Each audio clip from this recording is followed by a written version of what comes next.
प्रणाम अलैकुम दोस्तों। क्या आप जानते हैं कि बादशाह अकबर भी पढ़े लिखे नहीं थे, लेकिन वो इस बात को जानते भी थे और मानते भी थे कि मैं पढ़ा लिखा नहीं हूं। इसलिए उन्होंने मुकम्मल सियासियात यानी एंटायर पॉलिटिकल साइंस की फर्जी डिग्री हासिल करने की कोशिश नहीं की। चूंकि बादशाह को अपनी लिमिटेशंस पता थी, इसलिए वो पढ़ाई लिखाई, साइंस, टेक्नोलॉजी इन सब मामलात में अपना मुंह बंद रखते थे। चूंकि बादशाह ने खुद कभी परीक्षा नहीं दी, इसलिए उन्होंने बच्चों को कभी ये नसीहत भी नहीं दी कि गणित के इम्तिहान में कठिन सवाल पहले सॉल्व करने चाहिए, या नाले की गैस से चाय बन सकती है, या बादलों का फायदा उठाकर मुगलिया जहाज रेडार से बच सकते हैं। अपनी अनपढ़ता को छुपाने के लिए बादशाह अकबर ने अपने से भी कम पढ़े लिखे और जाहिलों को अपना वजीर नहीं बनाया, बल्कि असली डिग्री और असली हुनर वाले एक्सपर्ट्स को अपने दरबार में जगह दी। इनमें से 9 सुपर एक्सपर्ट्स को नवरत्न कहा जाता था। ये नवरत्न चूंकि एक्सपर्ट्स थे, इसलिए बादशाह इनसे सलाह लेते थे, सलाह देते नहीं थे, और देते भी तो नवरत्न फालतू की सलाह को एक्स्ट्रा टू ए बी मानकर इग्नोर कर देते थे। दूसरी बात अकबर बादशाह में यह खास थी कि वो सही आदमी से सही काम लेते थे।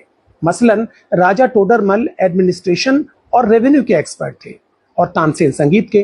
तो अकबर बादशाह ने कभी तानसेन से ये नहीं कहा कि आप रेवेन्यू संभालिए, राजा टोडरमल गीत गाएंगे।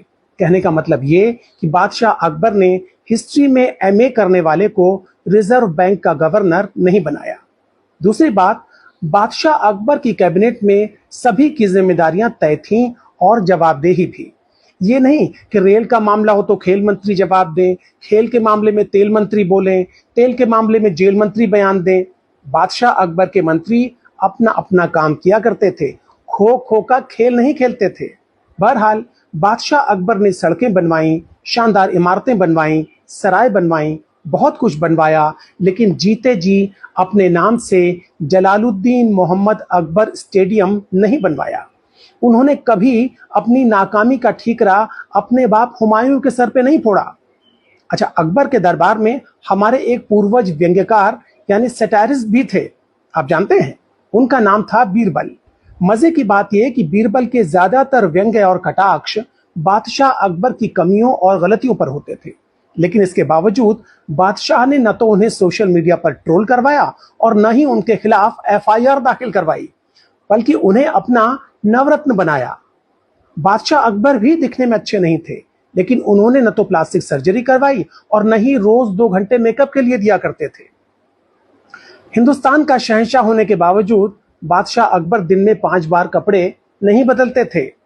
बादशाह अकबर गलत फैसला देने के लिए मुंसिफ और काजी पर दबाव नहीं डालते थे, रियाया से किए हुए वायदों को भूल नहीं जाते थे, सब कुछ एक्चुअल और ओरिजिनल करते थे, पुरानी योजनाओं के नए नाम नहीं रखते थे। और सबसे बड़ी बात कि बादशाह अकबर ने मजहब को हमेशा सियासत से अलग रखा। अपनी प्रजा में उन्होंने कभी धर्म के आधार पर भेदभाव नहीं किया।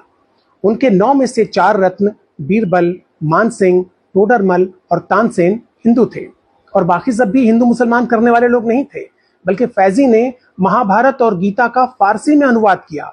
और रहीम के बारे में, अब्दुल रहीम खान खाना के बारे में तो सब जानते हैं कि वो ब्रजनंदन भगवान श्री कृष्ण के अनन्य प्रेमी थे। तो इस तरह बादशाह अकबर ने साबित किया कि राजा अनपढ़ होते हुए भी महान हो सकता है, बशर्ते उसका दिल साफ हो और सोच बड़ी हो, बशर्ते राजा झूठा, मक्कार, धोखेबाज और नफरती न हो।